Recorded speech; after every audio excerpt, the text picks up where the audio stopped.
யோகிராம் சுரத்குமார், ஜெயகுரு ராயா. கடவுள் மட்டுமே பாகம் 1இல் நாம் பார்த்து கொண்டிருப்பது பயணங்கள் முடியவில்லை 1947. நேற்றைய தொடரை தொடர்ந்து காணலாம். உயிர் வாழ தெய்வத்தை சார்ந்திருக்கிறோம் என்று சொல்லும் அடையாளம் அது.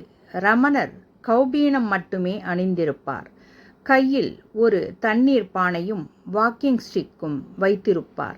இதுதான் அவரது உடைமைகள். இருவருமே வறுமையை விரும்பி ஏற்றுக்கொண்டார்கள் என்றாலும் பக்தனுக்கு சந்நியாசம் தேவை என்பதை வலியுறுத்தவில்லை. அதனை ஊக்குவிக்கவும் இல்லை.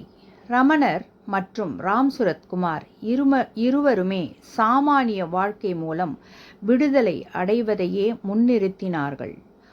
ஆனால் ஒருவரிடம் உள்ளார்ந்த உத்வேகம் இருந்தாலொழிய அசாதாரண விஷயங்களை அவர்கள் பின்பற்ற வேண்டும் என்று அவசியமில்லை என்று அவர்கள் கருதினார்கள். அவர்களது சீடர்களின், நண்பர்களின், பார்வையாளர்களின், குழந்தைகளின், ஏன் பிராணிகளின் தேவைகளுக்கு அவர்கள் இருப்பது அவர்களது தெய்வீக வாழ்க்கைக்கு தடையாக இருக்கிறது என்று அவர்கள் கருதவில்லை. ரமணருக்கு ஆசிரமத்து பசுவான லட்சுமி மீது அன்பு உண்டு. தனது தினசரி வாக்கிங்கின் போது அதன் முதுகை தட்டி கொடுப்பார். ராம் சுரத்குமாரிடம் அடுத்தடுத்து 3 நாய்கள் இருந்தன. அவை ஒவ்வொன்றிற்கும் அவர் சாய்பாபா என்று பெயர் சூட்டி இருந்தார். எல்லா ஞானிகளுக்கும் இடையே இருக்கும் ஒற்றுமைகளை பார்க்கையில் கருணை, அன்பு, தெளிவு, இளகிய மனது, நகைச்சுவை மற்றும் இரக்கம் இவர்கள் எல்லோருக்குமே இருக்கிறது என்பது தெரிய வருகிறது. இந்த ஒற்றுமைகள் மேலும் சில விஷயங்களையும் சுட்டிக்காட்டுகின்றன. ஒவ்வொரு மகானும் கடவுளிடம் அவர்களுக்கே உரிய வகையில் பக்தி கொண்டிருந்தார்கள். கடவுளை எனது தந்தை என்றே கூறினார்கள். எவருமே புதிதாக மதம் ஒன்றை நிறுவ முயற்சிகள் எதுவும் எடுக்கவில்லை. இருக்கும் மதங்களிடம் முழுவதுமாக தங்களை ஒப்படைக்கவும் இல்லை. அவர்கள் சீடர்கள் ஒரு அமைப்பை ஏற்படுத்த வேண்டுமென்று எதிர்பார்க்கவும் இல்லை. ஒருவரது ஆன்மா எந்த மதம் அல்லது தத்துவத்தை விரும்புகிறதோ அதனையே பின்பற்றுமாறு தங்களிடம் வரும் பார்வையாளர்களிடம் இருவருமே சொன்னார்கள். இந்த கலியுகத்தில் மனிதர்களுக்கு இறை சக்தியை எளிமையான வழிகள் மூலம் அணுகி அனுபவிக்க வேண்டிய அவசர தேவை இருக்கிறது என்பதை அங்கீகரித்த இந்த இரு மகான்களும் சத்தியத்திற்கான அனைத்து பாதைகளையும் பின்பற்றினார்கள்.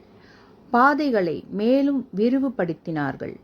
ரமணரை பொறுத்தவரை முதன்மையான வழி என்பது சுயத்தில், இதயத்தில் முழுவதுமாக பயணப்படுவது. எண்ணங்களை, அகந்தையை அழிப்பது.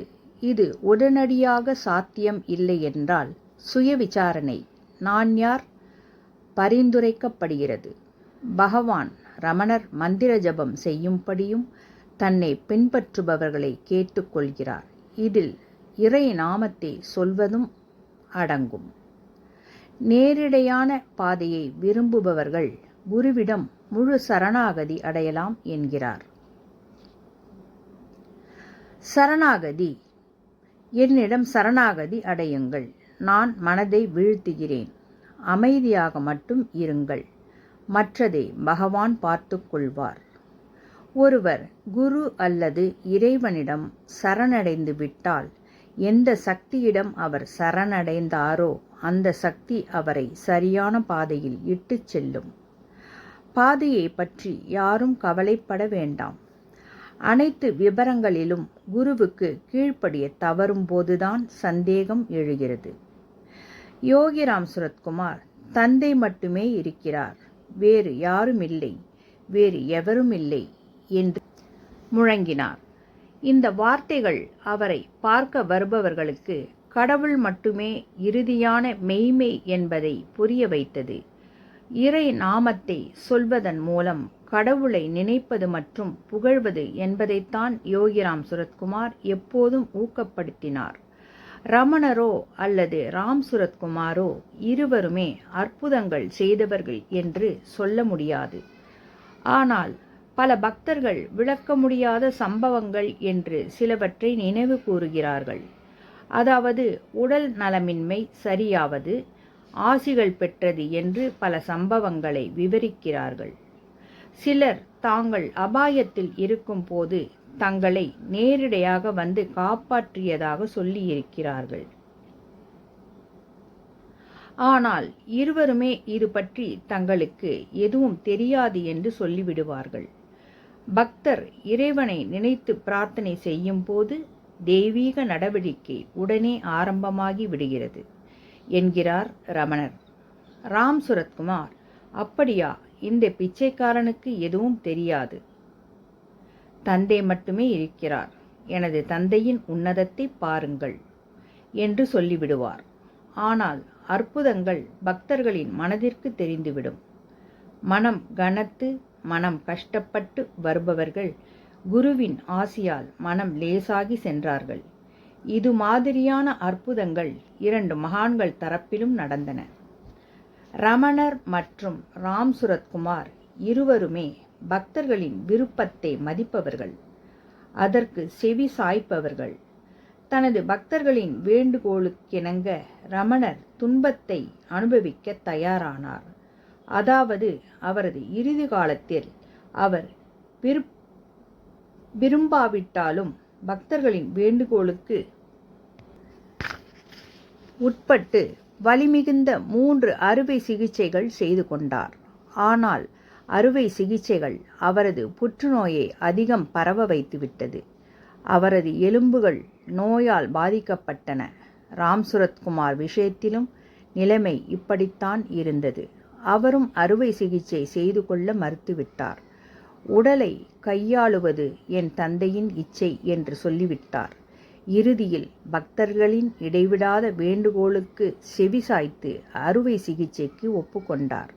இருவருமே பக்தர்களின் தூதராக வந்தவர்கள், நமது சேவகர்களாக தங்களை அர்ப்பணித்து கொண்டவர்கள்.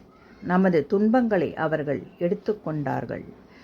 1948 ராம் சுரத்குமார் ரமணர் அருகில் இருந்து ஆழ்ந்த அனுபவங்களை பெற்ற போதிலும் அவரிடம் ஒரு பரபரப்பு இருந்து கொண்டே இருந்தது.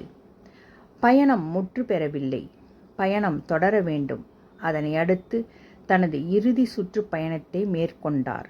என்னதான் ராமதாசிடம் அவரது முதல் சந்திப்பில் அவருக்கு ஈர்ப்பு ஏற்படாவிட்டாலும் ஏதோ ஒன்று அவரை காஞ்சன்காடு பக்கம் இழுத்தது.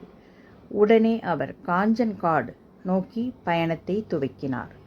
இதன் தொடர்ச்சியை நாளை தொடர்ந்து காணலாம்.